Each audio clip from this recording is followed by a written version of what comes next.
Kumusta mga hinigugma?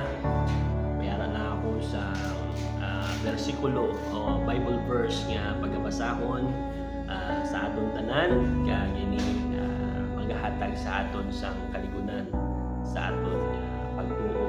Ini sa Isaiah chapter 41 verse 10 kung ikaw may mga atubang subong kaya mga problema na gusto mo na mag-surrender, hindi mo na kaya kag ginahugakong na kita sing kahadlok amoy ning ginasiling sang Bible kung kita nagatuo nga ang Dios naton nga ginasimba buhi amoy ning iya ginasiling sa Isaiah chapter 41 verse 10. Hindi ka magkahadlok kay kaupod mo ako, hindi ka magkabalaka kay ako ang imo Dios. Pabaskugon ko ikaw kag buligan, proteksyonan ko ikaw paagi sa akon gahom nga magaluwas sa imo. Una nagsiling ang Dios, hindi ka magkahadlok kay kaupod mo ako.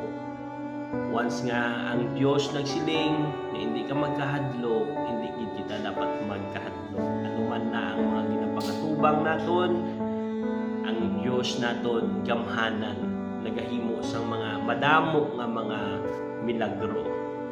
Kag siling niya hindi ka magkabalaka kay madamo no.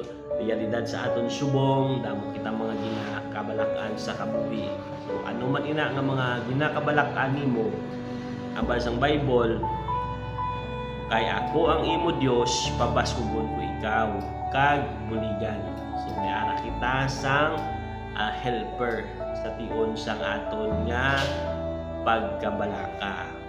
Kag silindring kun ang imo nga safety ang imo ginapaligban may ara nagabanta sa imo, banta sang kamatayon tungod ikaw may ara nga makamamatay nga balatian o kung ginakahadlukan nga malatnan ka sang anuman nga mga sakit nga nagabot sa kalibutan sining sang Biblia.